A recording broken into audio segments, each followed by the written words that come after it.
Very good evening.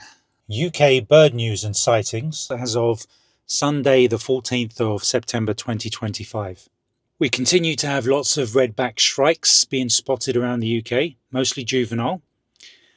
Glossy ibis are still showing up in large numbers. A couple have even been reported at the London Wetland Centre. Have a look at my recent bird news vlog and learn more about the species. Balearic shearwater is showing well on the coasts, particularly around Cornwall and Devon, the usual places. Dungeness in Kent is proving to be one of the best locations to see all of these really well, including some long-staying Eurasian dotterel. The odd wryneck reported in places like Cornwall and Wales. Got a rank as one of the top European birds for sure. Large numbers of grey phalarope on the south side of Wales and a few other places. Scientific name Phalaropus falcarius, from the sandpiper family. Winter plumage mostly pale grey and white, which is why it's called the grey phalarope. Famous for spinning in circles at the water's surface, creating small whirlpools that bring food, plankton, small crustaceans and insects up where they can peck them.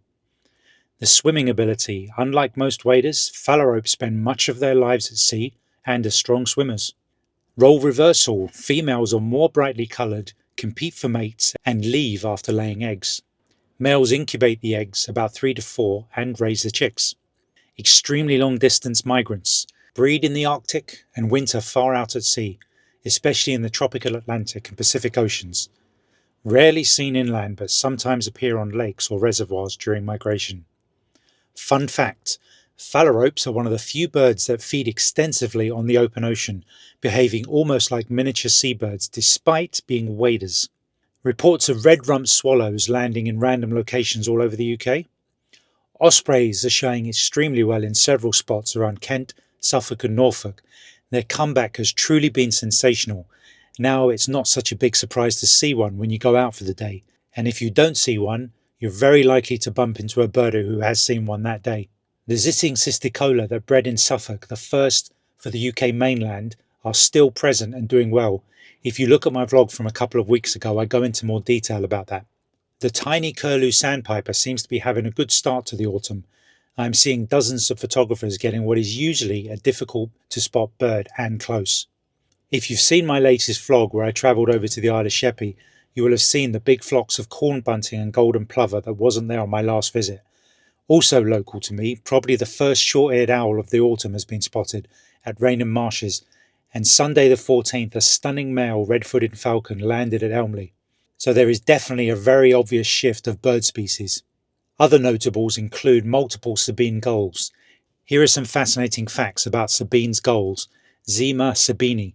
Breeding plumage. Distinctive black hood, white face, grey back, and a striking triangular wing pattern, black, white and grey. Non-breeding plumage loses the hood, leaving a white head with a dark ear spot.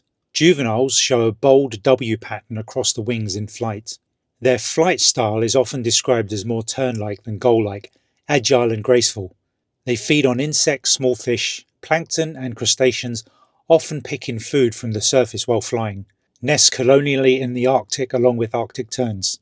At sea they are pelagic, spending much of their non-breeding life over the ocean. Fun fact, the wing pattern of the Sabine's gull is so bold and unmistakable that birders often call it the aristocrat of gulls. Okay, let's move on to this little story about curlews in crisis. They are Britain's largest wading bird, with that long, down-curved bill and haunting song. Once widespread, their numbers have fallen by around 60% in just 25 years. Across much of lowland England and Wales, they are already functionally extinct as breeders. Their decline is so severe that the curlew is often called the UK's most pressing bird conservation priority. Why are they in trouble?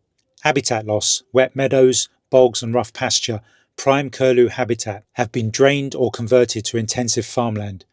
Forestry and development have fragmented the landscape they need. Predation.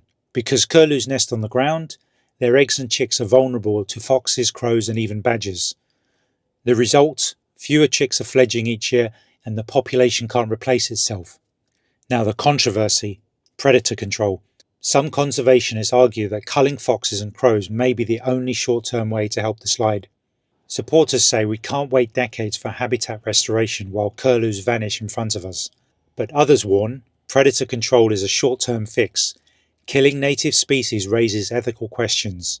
The real issue, habitat loss and human land use, isn't being solved. It's become a polarizing debate. Do we act now with drastic measures or risk losing the curlew forever?